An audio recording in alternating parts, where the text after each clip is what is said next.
let's go into our Week 12 college football show contest. Like always, we've got 4 big games. And this first one is pretty big because it's number 24. Cincinnati is headed to Orlando, plays number 11 UCF, and it's pretty much the AAC East Championship.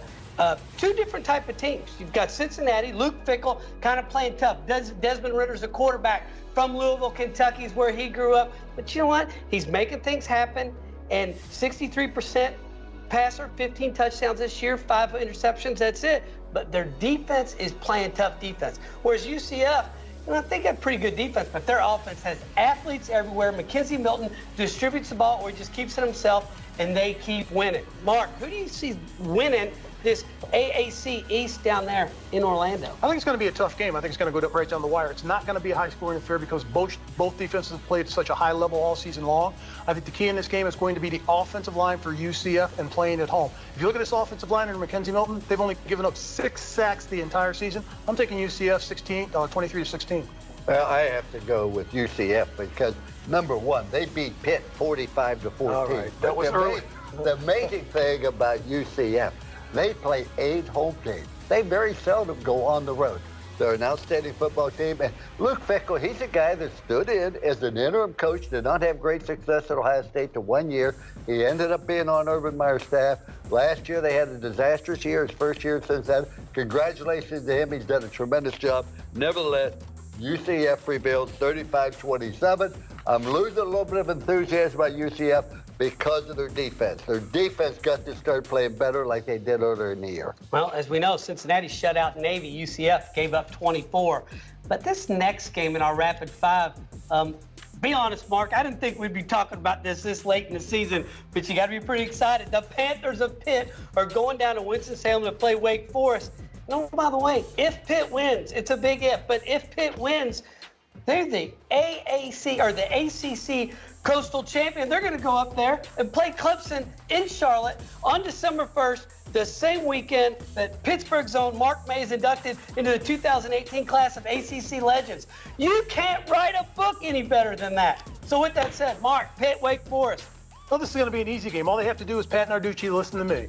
Run the football, plain and simple. You look at Kadri Ollison, over 1,000 yards rushing this year. Darren Hall, almost 900 yards rushing. Both running backs are averaging over 7 yards per carry. They put up over 250 yards against Virginia Tech's Bud Foster defense last week and 52 points. So they're getting it done offensively by running the football. It keeps your defense fresh and off the field. Pitt's going to win this game. It's going to be closer than people think. It's going to be 30-21. It's going to be a tough-fought victory, but they're going to get it done by running the football against Wake Forest. You sound like a comedian out of work. Wake Forest has to win one of the last 2 games in order to be bowl eligible. They lost their quarterback, a freshman, going to be a great one, a young man by the name of Hartman, but they will find a way to win this game. And remember what I tell you, ladies and gentlemen, you cannot evaluate your football team the first 2 weeks of the season. Pitt lost to Penn State by a score of 51-6. They have bounced back. They've done a tremendous job. I give them all kind of credit. I do believe that the quarterback, Kenny Pickett, is a sophomore, has really done a nice job. But their ability to run the football has been very, very impressive. I look for Wake Forest to win this game 24-21, and mainly because it's home, plus they need this to become bowl eligible. Remember, 2 types of teams, those going somewhere, those whose only salvation lies in ruining somebody else's dreams. Well, I think we got a little bit of both in our 3rd game in the college football show contest, Coach, because you've got 8-1 West Virginia Mountaineers have a chance to win the Big 12, and God only knows what happens. They could find their way in the playoff if that happens. But then you've got 5-5 Oklahoma State down there in Stillwater. You know, they can do 2 things. One, they can be the spoiler, but 2, they want to get to a bowl game. It's a 10th meeting between these 2 that goes back to 1928, and Oklahoma State leads 5-4. But this is the key: is it's a Big 12 eliminator, so to speak. You've got Will Greer on one side, Taylor Cornelius on the other. You've got Dana Holgerson and what kind of hairdo and Red Bull he's got. You got the mullet and Mike Gundy on the other side. But the key is right now, I think only one of these teams plays decent defense, and that's West Virginia. A little bit better than Oklahoma State has played against. But Taylor Cornelius, as we saw, he can find a way to make some plays. Mark, what's going down in Stillwater? West Virginia defense is going to pull this game out. Tony Gibson's done a spectacular job with this defense against Big 12 opponents. They're only giving up just over 20 points per game.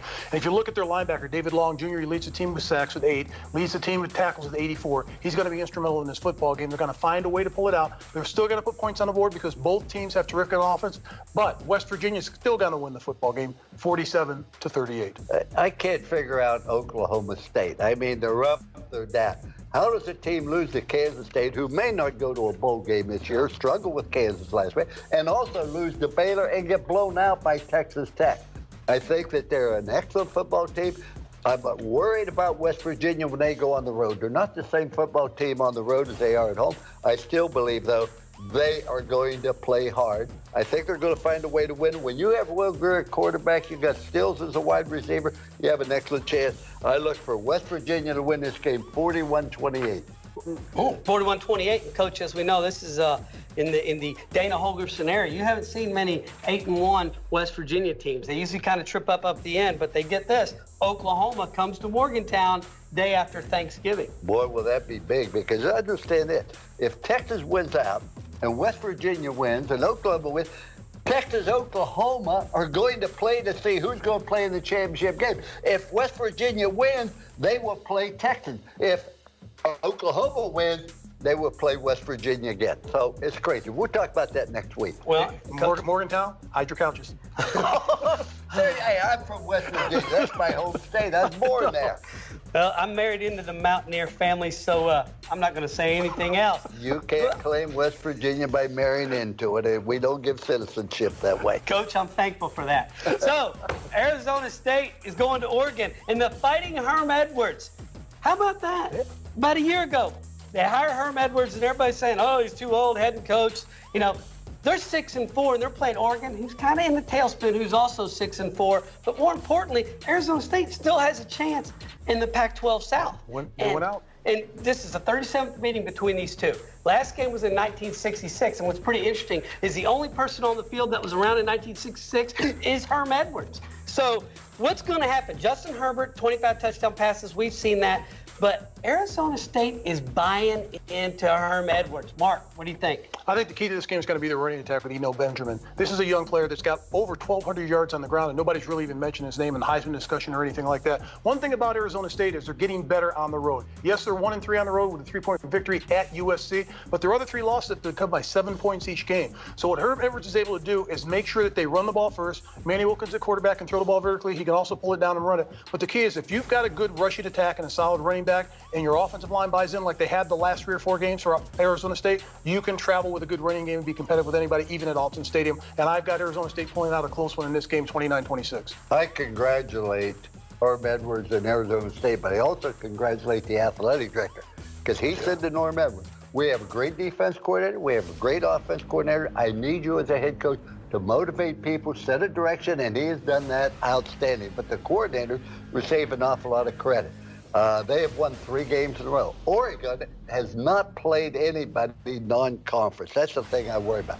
However, they do have very good quarterback in Justin Herbert. They have an outstanding wide receiver in Dylan Mitchell. He's had over 1,000 yards in reception. The game's at Oregon.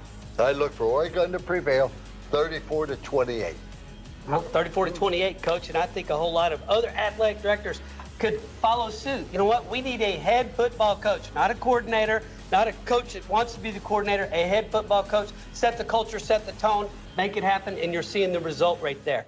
But our next game, I think when this was scheduled, or even earlier in the season, I don't think I think this was kind of looked at, hey, a warm-up game, much like, you know, the SEC's doing this week. You got number 3 Notre Dame playing number 12 Syracuse in Yankee Stadium, New York City, and Coach, as we know, it'd probably be a Notre Dame home game because they're everywhere, and especially New York City. But this is the 9th meeting between these two, goes back to 1926, but they only played one time in Yankee Stadium, and that was in 1963 when Syracuse, coached by West Virginia-born Ben Schwartzwelder, beat the Irish 14-7.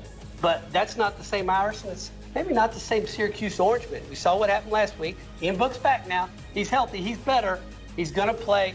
And, you know, Eric Dungy, has some things up his sleeves as well. Mark. And the good thing about Syracuse with Eric Dungy, whether he throws the ball or runs the ball, he's extremely effective for their offense. You look at this Syracuse football team, they've won their last 4 games by scoring at least 40 points or more since their loss at Pittsburgh. This team has really turned it around this year. They're going in the right direction. And don't worry about the team from Notre Dame having fans there. Syracuse is only a 2.5-hour drive away. Their fans will come down to this game. It's a once-in-a-lifetime game and an opportunity to play an undefeated Notre Dame team and beat them in Yankee Stadium 34-31.